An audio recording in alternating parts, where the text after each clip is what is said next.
Good morning, or depending on when you're watching this, good afternoon, good evening, or good night. My name's Ross, as always told out of Voice for Radio. So today, we've got another new Pokemon GX to talk about. It's Drampa. He comes from the Sun and Moon Strengthening Expansion Pack. That's the Sun and Moon 1.5, as it were. And he could be pretty fun. Now, to look at the basics, he is a colourless Pokemon, which means he ain't going to be hitting nothing for weakness. He's got 180 HP, which is okay, but fairly standard. I mean, don't get me wrong, it's a high amount of HP, but this is what we expect from basic GXs. Now, he is weak to fighting. And I think this is important. I've mentioned this on a bunch of videos lately. I think weakness to fighting is going to be big in the near future. We've got things like Oranguru and Umbreon GX and Tauros GX and Snorlax GX, all of which I've done videos on, all of which can be found in the description. So things like Zygarde and Lycanroc could be having a field day in the near future with all of these fighting weak Pokemon, and Drampa's just another one to add to the list. Always is a bit rubbish if you've got a weakness that can be exploited while hitting for no weakness at all. But it's really the attacks we're worried about here. First attack, Righteous Edge, 20 damage, discard a special energy attached to your opponent's active Pokemon. This is pretty good. I mean, the promo Jirachi has been used for a while to get rid of special energy. Now, to be fair, it also got immunity when it did so, which gave it a bit of a leg up on Drampa. But I've seen multiple games won because somebody just ran out of energy, made it so the other person had no special energy at all. And there are certain decks that really rely on special energy. Things like, the obvious one here is Giratina, who needs a double dragon and 2 other energy as well. So getting rid of their double dragons can basically lock them out of the game.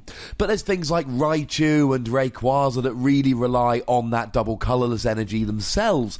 So there are certain decks where just sitting and hitting for 20 damage turn after turn could be a really good advantage, given that you're going to be running them out of energy while you do so.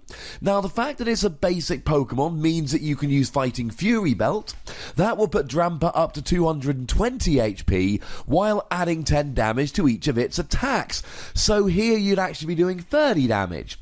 And let's not forget Choice Band has just been revealed as a trophy card in Japan. Done a video on that one as well, link in the description, which does an extra 30 damage as long as you're hitting against EXs or GXs. So now you're talking 50 while getting rid of the special energy. And let's not forget Professor Kukui, who does an extra 20 damage when you use him as your supporter for the turn. So with something like a Choice Band and a Kukui here, you'd actually be hitting 70 rather than 20 while getting rid of a special energy, as long as you were hitting an EX or a GX and were willing to use Kukui as your supporter for the turn. You're not always going to be hitting 70 per turn with this, but options are available.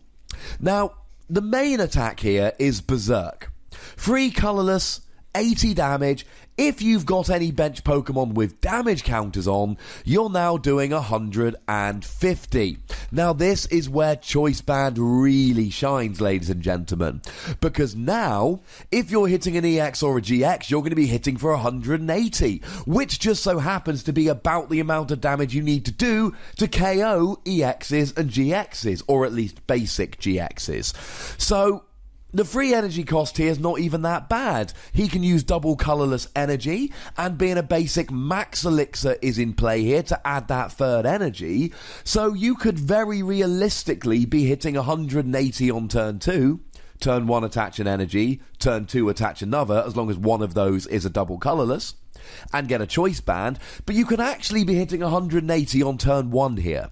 You go seconds, Drampa on the bench, hit your Max Elixir, attach a double colourless and a Choice Band, and as long as you've got a basic Pokemon on the bench, you can hit for 180 and get an EX-KO on turn 1 going second, or turn 2 if you go first.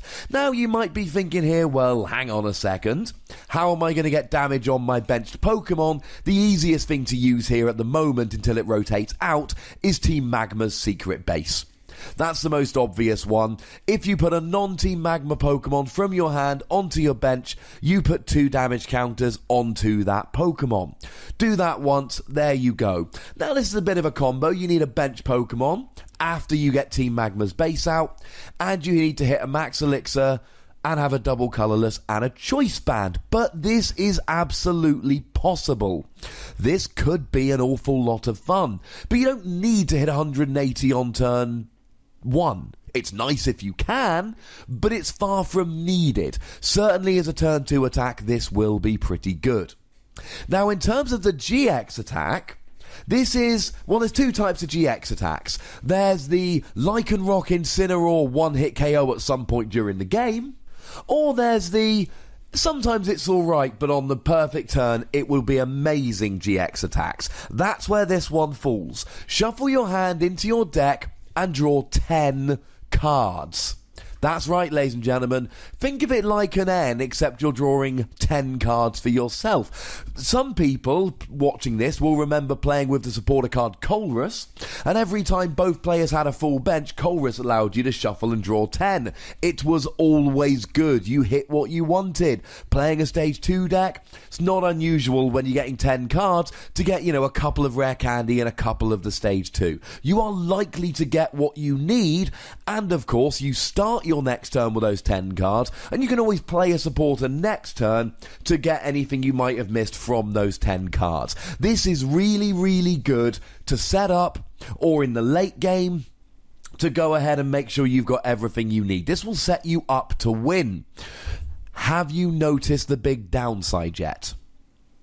The big problem here is that if your opponent makes you shuffle your hand into your deck, you've used your GX attack for literally nothing. Your opponent plays an N or a Judge or a red card. You then have to shuffle your hand into your deck and you get nothing. Well, I mean, you get something. Red card, you get 4. Judge, you get 4. N, you get the number of prize cards remaining. But you don't feel like you've gotten much because you don't have those 10 cards. And that, ladies and gentlemen, is a monumental pain that is very, very upsetting on a personal level. So, yeah, that's where the GX attack sits. And it's very, very simple about this GX attack. If your opponent doesn't make you refresh your hand, this is amazing. If they do, it's garbage.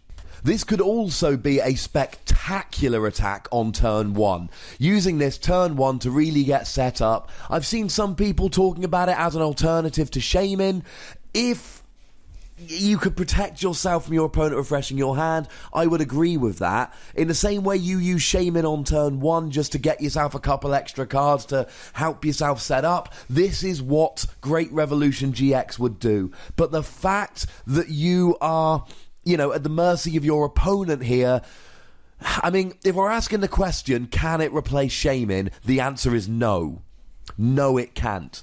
But if we're asking, can it be a really, really good consistency boost, especially when Shaymin's rotated and no longer legal for tournament play, the answer is a resounding yes. And especially with the supporter card Ninja Boy, which you could use to switch this out for something else, I am a big fan of playing one Drampa in a lot of decks. Of course, you could also use Ninja Boy to switch whatever you started with into Drampa. So, we've got a first attack, which is pretty good, but might not do enough against some decks. We've got a second attack, which can be good, does quite a bit of damage, but you need a little bit of a combo to get it going. And we've got a GX attack, which is good if your opponent doesn't refresh your hand, but it's really up to your opponent whether they do or not. I'm giving Drampa 4 Wassies, and I feel a little bit generous.